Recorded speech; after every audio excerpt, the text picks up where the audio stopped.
Morning all of you. This is Professor Atul Patil from Civil Engineering Department. Today we are going to learn some concepts of mechanics of structures, that is MOS. Now we will learn the concept parallel axis theorem or the theorem from mechanics of structures, okay, which is the basic theorem for the applied mechanics also. Okay, so first of all we will learn the statement of the theorem. This is parallel axis theorem. The statement is the moment of inertia of plane section, the moment of inertia of plane section about any axis, the moment of inertia of plane section about any axis is equals to mi, that is moment of inertia. Moment of inertia of plane section about parallel axis passing through CG, about parallel axis passing through its centroid or CG, plus product of area and square of perpendicular distance between two axes. Okay, परत एकदा आपण बघूया. The moment of inertia of plane section about any axis, moment of inertia of plane section about any axis is equals to moment of inertia of plane section about parallel axis passing through CG plus product of area and square of perpendicular distance between two axis. Okay, आता हे जे statement आहे हे इथे step wise explain केलेलं आहे आणि हेच ह्या दोन फिगर थ्रू मी तुम्हाला एक्सप्लेन करतो. ओके, आता ह्या दोन्ही फिगर ज्या आहेत त्या सेमच आहेत. दिस इज फिगर ए आणि दिस इज फिगर बी. ही एक्स ॲक्सिसशी रिलेट करते आणि ही वाय वाय ॲक्सिसशी रिलेट करते. हा तुमचा एक्स ॲक्सिस असेल आणि हा वाय वाय ॲक्सिस असेल. तुम्ही कोणतीही एक फिगर कन्सिडर करा. ओके, त्याच्यानंतर तुम्हाला हे स्टेटमेंट इझिली क्लिअर होईल. आता मी काय करतो बघा, फिगर ए कन्सिडर फक्त करतो. हा फिगर तुम्ही थोडी बाजूला ठेवा आणि फिगर ए कन्सिडर करून तुम्हाला स्टेटमेंट एक्सप्लेन करतो. आता तुम्हाला काय करायचं आहे, हा तुमचा फिगर आहे किंवा दिस इज तुमचा सेक्शन आहे. Okay, this is your plane section having area ए.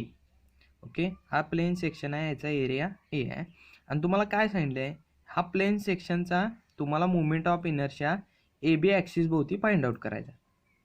काय करायचं आहे, ह्या सेक्शनचा मुवमेंट ऑफ इनर्शिया काढायचा आहे. कुणाभोवती, तर ए बी ॲक्सिस भोवती. ओके, ह्या प्लेन सेक्शनचा movement of inertia A B axis भोवती फाइंड आउट करायचा. म्हणजेच काय, movement of inertia of plane section about any axis, about any axis. Okay, हे आपल्याला फाइंड आउट. तर विच इज इक्वल्स टू, हा कुणाबरोबर असतोय, हा कुणाबरोबर असतोय, तर बघा, movement of inertia of plane section about parallel axis passing through CG. म्हणजे ह्या प्लेन सेक्शनचा movement of inertia A B axis भोवती जर काढायचा झाला तर तो कुणाच्या इक्वल असतोय, which is equals to moment of inertia of plane section, ह्या ह्या सेक्शनचा ह्या ॲक्सिस भोवतीचा मुवमेंट ऑफ इनर्शिया.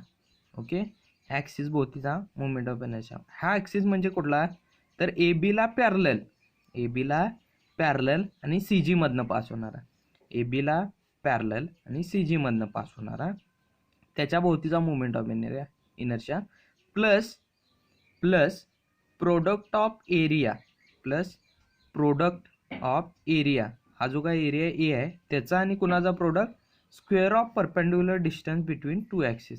म्हणजे ह्या एरिया इंटू एचचा स्क्वेअर. परपेंडिक्युलर डिस्टन्स किती आहे, एच आहे. ह्या दोन्ही ॲक्सिसमधलं परपेंडिक्युलर डिस्टन्स किती आहे, एच आहे, त्याचा स्क्वेअर, AH स्क्वेअर. ओके, आता हे तुम्हाला इझिली परत फॉर्म्युलामध्ये इथं क्लिअर होते बघा.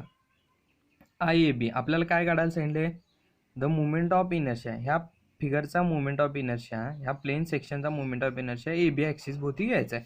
That is nothing but your IAB. Okay, आता हा विच इज इक्वल्स टू कोणाबरोबर असतोय, ए बीला पॅरलल असणारा ॲक्सिस आणि CG मधनं पास होणारा ॲक्सिस. ओके, तिथं ह्या प्लेन सेक्शनचा मुवमेंट ऑफ इनर्शिया घ्यायचा. म्हणजे काय, IG, म्हणजे काय IG, I movement of inertia about centroidal axis G.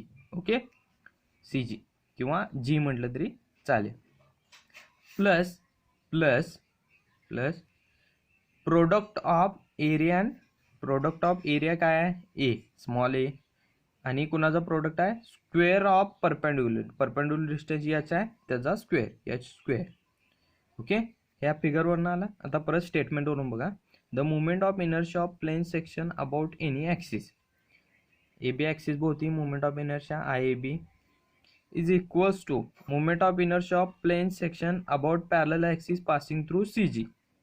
Okay, CG मधनं पास होणारा ॲक्सिस हा आहे आणि ह्याला पॅरलल आहे, त्याच्या भोवती moment of inertia that is nothing but your I G. Okay, प्लसचं साईन आपण इथे घेतलं, plus product of area, product आहे हा, प्रोडक्ट आहे ही टर्म म्हणजे प्रोडक्ट आहे. कुणाकुणाचं प्रोडक्ट आहे तर area and square of perpendicular distance between two axis, एरियाचा आणि परपेंडिक्युलर डिस्टन्सचा स्क्वेअर. मग एरिया आपण ए इथं घेतला, ह्या प्लेन सेक्शनचा एरिया किती आहे इथं लिहिले बघा, एरिया ए. ओके, तो घेतला.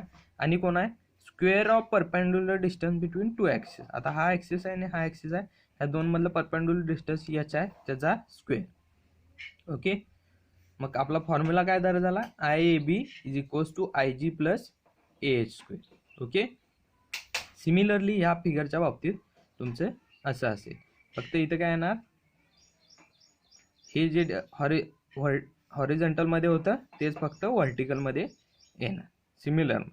ओके, त्यानंतर आपल्याला परत ह्याच्यावरून आपण काय केले, दोन फॉर्म्युले नवीन डिराईव्ह केले. आता एक्स एक्स आणि वाय वाय ॲक्सिस कन्सिडर करू. I A B is equals to I G म्हणजे काय, ह्या फिगरसाठी आय जी म्हणजेच काय होता आय एक्स एक्स होता, म्हणून मी तर आय एक्स एक्स घेतलं, प्लस ए एच स्क्वेअर आहे तसं. त्यानंतर ह्या फिगरसाठी, फिगर बी साठी I A B is equals to I G, इथं काय होता आय जी म्हणजेच आय वाय वाय असणार, I Y Y. Okay, I Y Y plus A H square. Okay, similar मॅनरमध्ये आपला इथं पॅरलल ॲक्सिस थेरम एंड होतो. तुम्हाला हे फक्त स्टेटमेंट आणि डिटेल्स फक्त बघायचे आहेत.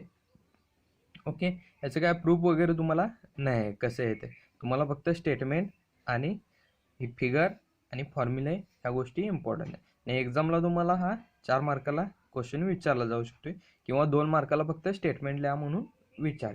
ओके, ठीक आहे. याच्यामध्ये कुणाला काही डाऊट असेल तर नक्की कमेंट बॉक्समध्ये कमेंट करा. Okay, thank you.